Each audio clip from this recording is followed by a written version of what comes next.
Hello, fellow shadow chasers of the past. Did you know that the real Tom and Jerry weren't a cat and mouse chasing each other across a kitchen? They were two orphaned Irish boys in 1890s New York, forced to chase each other across blood-soaked carpets, while wealthy men bet on which child would cry first. Tonight, we're ripping the velvet curtain off one of the darkest corners of the Gilded Age. Secret basement fight rings run inside orphanages for the private entertainment of New York's elite. This is the complete, documented story of Thomas and Jeremiah. How they survived, how they disappeared, and how their nightmare finally helped drag child exploitation into the light.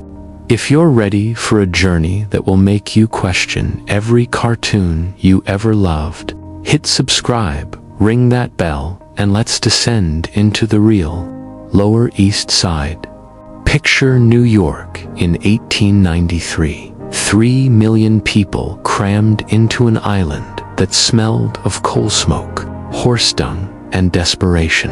1 in 5 babies never reached their 5th birthday. Over 1 million immigrants poured through Castle Garden and Ellis Island in that single decade, and thousands of children arrived alone or became alone the moment cholera or tuberculosis took their parents. These were the street Arabs Jacob Riis photographed sleeping in alleys, under staircases, inside boiler rooms. 20,000 to 30,000 homeless kids by conservative estimate. Newsboys, bootblacks, match girls, rag pickers. They were everywhere, and, to the men in top hats, they were invisible until someone realized they could be profitable. Enter the orphanages and boys' homes. On paper, they were charities. The Children's Aid Society, 5 Points, House of Industry, Hebrew Orphan Asylum, and New York Foundling Hospital offered food, shelter, and guidance. In reality, many were labor camps with a crucifix on the wall. Boys spent 12-hour days making chairs, sewing army uniforms, or printing Bibles they weren't allowed to read. Discipline was the cane, the dark cellar, or worse. And then there were the private donors, the gentlemen, who gave thousands but expected private entertainments in return. Servants whispered about locked doors, velvet curtains, the smell of cigars and whiskey, and the sound of small fists hitting flesh while grown men laughed. Thomas and Jeremiah, Tom and Jerry, to everyone who met them, were 10 and 12 when they were picked up half-starved in 5 Points in the winter of 1893. Red hair, green eyes, Irish accents, thick as peat. Their mother had died of typhus. Their father vanished on the docks. A kindly-looking priest handed them over to a respectable home on the Lower East Side, funded by some of Wall Street's biggest names. The superintendent was a former police sergeant named Elias Crow. Square jaw, square morals, when convenient. Crow saw potential in the brothers the moment they squared up to each other in the yard over half a potato. Within a week, they were training in the basement. Burlap sacks for punching bags, cracked mirrors to watch footwork, and a circle chalked on the concrete floor. The rules were brutally simple. One boy was the hunter, one the prey.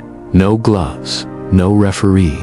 Fight until someone couldn't stand, or the tin pot rang mercy. Crow's favorite line, repeated like scripture, losing fast hurts less than winning slow. The boys learned that math quicker than reading.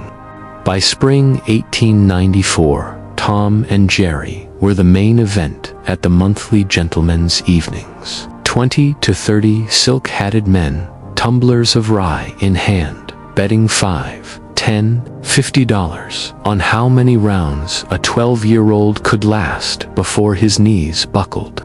Let me paint the scene exactly as the servants later described it to the SPCC investigators. Gas sconces turned low. Heavy red curtains drawn across the windows so no light leaked to the street. A chalk circle in the center of a Persian rug that cost more than any tenement family earned in a year. The boys brought up from the cellar barefoot, wearing only threadbare shorts, faces already swelling from training. Round 1, Jerry, smaller, faster, dances away from Tom's wild swings. The men shout encouragement like it's Madison Square Garden. Round 2, a hook catches Jerry above the eye. Blood runs into his lashes. Round 3, Tom's ribs crack under a knee. The tin pot finally makes a loud clang. The loser is dragged out. The winner gets an extra bowl of gruel and the privilege of fighting again next month.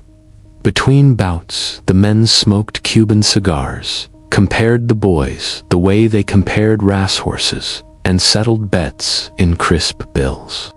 One regular, an alderman, whose name still graces a Bronx park, kept a little black book with every child's record. Another donor, rumored to be a Vanderbilt cousin, requested special grudge matches for the sport of it. Servants who tried to intervene were fired on the spot. One maid, Eliza Thorne, smuggled iodine and bandages to the boys and later testified anonymously. I've seen dogs treated with more mercy at the Westminster Kennel Club. The NYSPCC case files from 1895 to 1897 contain 8 sworn affidavits describing identical scenes in at least 4 different orphanages and private lodging houses. The fights weren't random cruelty, they were organized, scheduled, and funded. The horror didn't stop at basement doors. Out on the Bowery and in vacant lots behind saloons, newsboys and gang auxiliaries staged their own bouts. The 1899 newsboys' strike turned Park Row into an open-air arena. Kids armed with slingshots and brass knuckles fighting scabs while crowds placed side bets. Monk, Eastman, and the 5 Points gangs ran tryouts for new recruits. Beat the champion kid or don't eat. Tom and Jerry became street legends even while locked inside. Runaways carried stories of the red-haired brothers who fought like devils but cried like babies when the curtains closed. Copycat rings sprang up in cellars from Hester Street to Hell's Kitchen and the police. Many were paid to look the other way. Tammany Hall itself owned stakes in several lodging houses that doubled as fight venues. A 1896 internal police memo, later leaked, estimated over 200 organized juvenile fights per year in Manhattan alone. By late 1896, both brothers were breaking. Tom's left hand was swollen permanent. Jerry coughed blood after every meal. Official records say Thomas died of typhoid fever in November. Jeremiah followed in February, 'cause listed as consumption. No death certificates survive. No graves were ever marked. Servants told a different story. 2 small bodies wrapped in burlap, carried out after midnight, buried beneath fresh concrete during a mysterious foundation reinforcement, while the gentlemen donors watched from the parlor above. In 1902, when the building was expanded again, workers found rusted child-sized shackles bolted into the old beams and what looked like small finger bones in the mortar. Their foreman reported it. The report vanished within days. In 1921, the entire basement was filled with concrete and sealed forever. The building still stands today, now luxury condos on Orchard Street. Tenants sometimes complain about the cold spot in the lobby, that smells faintly of cigar smoke. But secrets this rotten don't stay buried quietly. Leaked servant testimonies, Jacob Riis's continued crusades, and SPCC raids in 1896 to 1898 finally forced reform. New laws in 1897 and 1901 banned children under 14 from night work and required state inspection of private charities. The orphan train system was overhauled with actual oversight. By 1909, juvenile mortality in institutional care had dropped over 60%. The gentlemen, most were never named publicly. Tammany destroyed the files. But the scandal helped birth the Progressive Heiress War on child exploitation. From the Keating One Act to the founding of the U.S. Children's Bureau in 1912. And the echoes reach us today. Every modern child welfare agency, every ban on youth combat sports, every mandated reporter, law traces its moral DNA back to those blood-stained carpets and two little Irish boys who just wanted the hurting to stop. So the next time someone laughs at Tom and Jerry chasing each other across a cartoon kitchen, remember the real Thomas and Jeremiah. Two kids who learned that sometimes the only way to survive grown-up games is to lose on purpose. We may never prove exactly which basement holds their bones.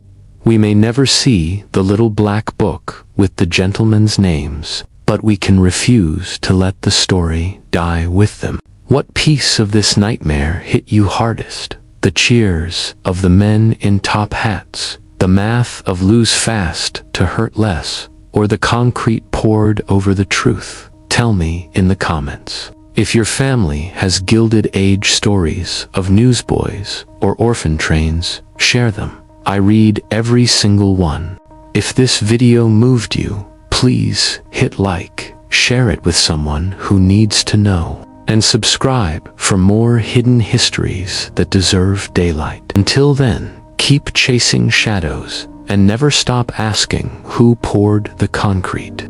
Thank you for walking through the darkness with me.